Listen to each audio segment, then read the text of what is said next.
Assalamualaikum warahmatullahi wabarakatuh. Waalaikumsalam warahmatullahi wabarakatuh. Oke semuanya, kembali lagi kita berjumpa di Mengetuk Pintu Langit bersama MUI Kabupaten Bogor.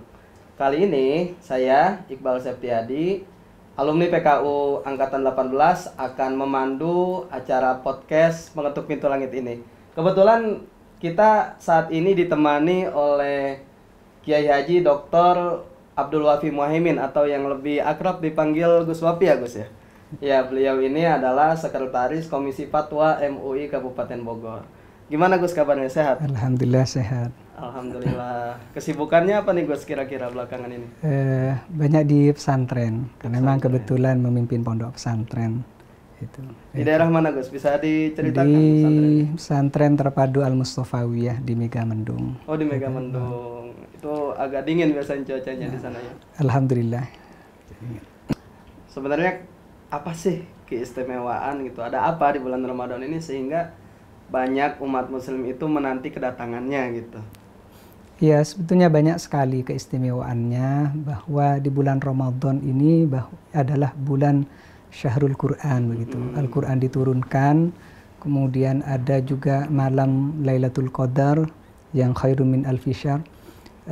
Dan tentu banyak sekali fadilah-fadilah yang kata Allah wa ana ajzi bih itu pahala berlipat ganda dan tidak terhitung besarannya itu. Maka ini momentum kita betul-betul meraih keutamaan bulan suci Ramadan. Masya Allah, jadi banyak sekali ya fadilah dan keutamaan-keutamaan bulan Ramadan ini. Nah kira-kira apa sih yang perlu kita persiapkan nih sebagai umat muslim supaya ketika datangnya Ramadan ini kita tidak menjadi orang-orang yang rugi gitu, yang menyia-nyiakan kedatangannya? Iya, tentu pertama adalah persiapan iman. Karena perintah Ramadan itu kan, puasa itu Allah memanggilnya dengan ya ayyuhalladzina amanu. Bukan orang sembarangan, maka wajar kemudian ada hadis man shoma ramadhana imanan wahtisaban. Oleh karenanya maka perlu persiapan iman, karena bagi orang yang tidak beriman berat untuk melaksanakan puasa ini. Yang kedua tentu harus memiliki persiapan ilmu. Jangan sampai kita melaksanakan puasa berhaus-hausan, berlapar-lapar, tetapi kemudian tidak bernilai pahala di sisi Allah karena tidak menggunakan standar ilmu. Kemudian tentu yang ketiga adalah persiapan modal juga, karena ternyata bulan Ramadan itu kadang lebih banyak pengeluarannya ketimbang di luar bulan suci Ramadan.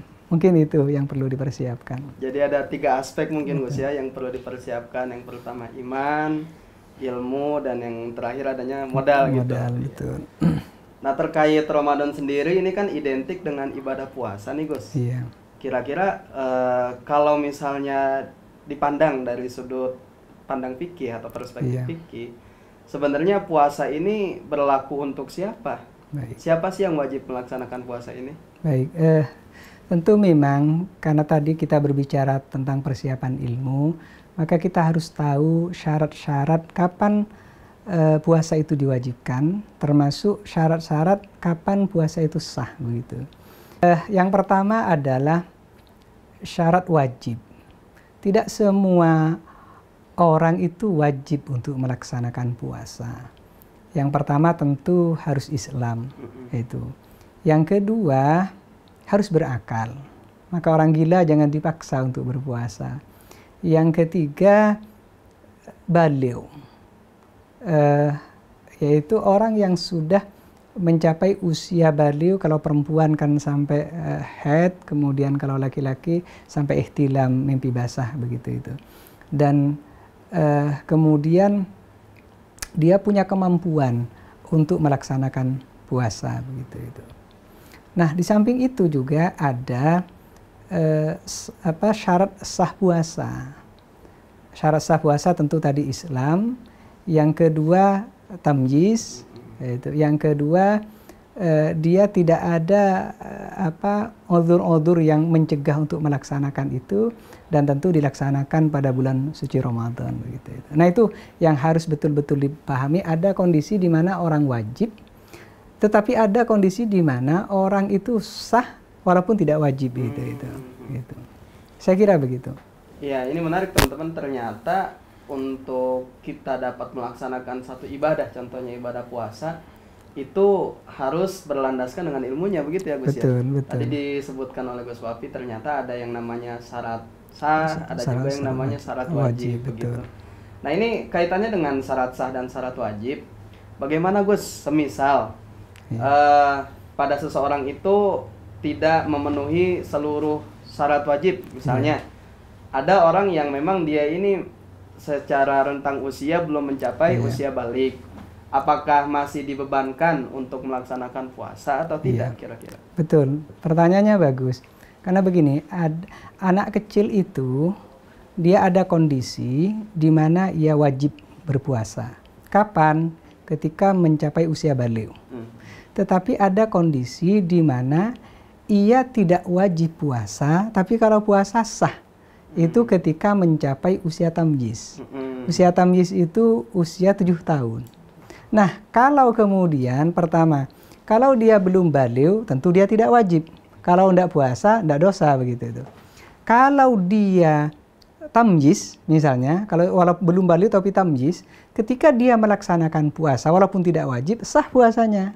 Tetapi kalau usianya belum tamyiz, di bawah usia 7 tahun, maka puasanya tidak sah. Nah, maka menurut saya anak-anak kita ini kadang bagus sebetulnya, karena melihat orang tua mungkin anak-anak kita ini kadang mau puasa, malah kalau tidak dibangunin sahur kadang nangis begitu itu. Tidak apa-apa dibangunin, tetapi jangan dipaksa sampai harus selesai, apalagi usianya masih 5 tahun, 6 tahun, karena ya tidak sah puasanya, kan kasihan disuruh tidak makan sampai waktu buka, itu kan kasihan.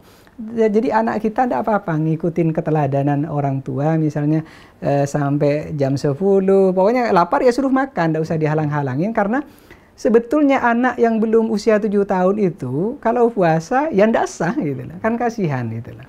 Kalau sudah usia 7 tahun ke atas, maka dia disuruh, bagusnya disuruh kayak orang untuk sholat juga itu. Kalau sudah usia 7 tahun, suruh dia untuk puasa. Tetapi kalau tidak nyampe sampai berbuka, tidak masalah juga, tidak dosa. Baru kalau balik, baru dia sudah masuk kepada syarat wajib. Dia sudah memenuhi standar kewajiban untuk melaksanakan puasa. Kalau tidak melakukan tentu dosa dan harus diqadha begitu. Saya kira begitu. Ini menarik teman-teman, ternyata anak kecil yang usianya belum tamyiz begitu Gus ya. Betul. Ketika melaksanakan puasa justru puasanya itu tidak sah. Betul. Ini yang perlu dipahami juga oleh orang tua, setiap orang tua begitu. Nah, tapi bagaimana Gus, hari ini kan seolah menjadi tren ya. Orang tua itu memaksa anaknya berpuasa, padahal ternyata anaknya ini masih usia 5 atau 6 tahun dengan dalih ini itu untuk mendidik anak. Pembelajaran betul. Seperti itu. Itu kalau secara fikihnya bagaimana tuh hukum memaksanya itu Gus? Sebetulnya kalau fikih standarnya itu usia 7 tahun. Itu. Sebelum itu sebetulnya kurang tepat juga memaksa anak puasa, karena ya tidak sah juga begitu itu. Tapi kalau sudah usia 7 tahun diperintah tanpa harus maksa juga begitu, karena walaupun anak yang usia 7 tahun ini tidak puasa ya tidak dosa juga. Usia 7, 8 itu tidak dosa begitu. Sebagai pembelajaran bagus begitu. Dan tentu ketika sudah usia 7, 8 tahun anak kita ini walaupun tidak wajib, ketika puasa dapat pahala, sah puasanya begitu. Tetapi sekali lagi ketika dia tidak puasa tidak dosa begitu itu. Beda dengan kalau sudah balik. Saya kira begitu. Berarti formulasi yang tepat nih untuk orang tua ketika anaknya masih berusia di bawah 7 tahun misalnya, ingin mengajarkan anaknya berpuasa, formulasi pengajarannya, pendidikannya ini seperti apa kira-kira? Ya menurut saya cukup keteladanan. Biarkan anak-anak kita ini melihat perilaku kita, tidak perlu diajak berpuasa begitu. Tetapi kalau anak kita ini pengen kadang sampai nangis begitu berpuasa, ya tidak perlu dilarang juga, tetapi tidak harus dipaksakan, harus kuat memaksakan sampai berbuka begitu. Soalnya yang ikut sahur saja kadang kan begitu. Yang penting ikut sahur dulu, dimulai dari ke sahur, nanti jam 7 makan lagi, tidak masalah itu. Toh kasihan juga tidak dapat tidak dapat pahala dan tidak sah juga begitu itu. Tetapi kalau sudah usia 7 tahun, maka mulailah anak-anak kita ini disuruh untuk berpuasa tanpa dan tidak perlu dipaksa juga begitu itu. Kalau misalnya tidak mampu ya sudah suruh berbuka saja. Saya kira begitu. Nah, ini menarik juga nih teman-teman. Ternyata ya pendidikan yang memang layak untuk anak-anak di bawah 7 tahun, mendidik anak untuk berpuasa itu cukup dengan keteladanan. Jadi kita tidak boleh memaksa begitu ya. Betul. Tapi bagaimana kalau misalnya kita berbicara tentang sosial gitu. Ya. Dimana anak-anak seusia 5 dan 6 tahun itu sebenarnya mereka sudah bersinggungan dengan dunia sosial, mereka sudah sekolah misalnya. Dan ternyata di sekolah itu dibudayakan untuk berpuasa. Nah, itu seperti apa itu, Gus? Ya, menurut saya ustadznya juga harus memahami hukum fikih itu gitu. Artinya kalau belum saatnya juga jangan dipaksakan juga begitu itu. Artinya agama ini kan ikutilah sesuai standar agama. Misalnya hadis Nabi untuk sholat saja ya usia 7 tahun diperintah begitu. Kalau 10 tahun belum sholat dipukul, tapi wairu mubarri. Itu standar agama begitu itu. Artinya jangan sampai anak kemudian beragama ini akhirnya merasa tertekan dan terpaksa gitu. Itu kan juga tidak baik untuk pendidikan. Yang paling penting adalah keteladanan itu.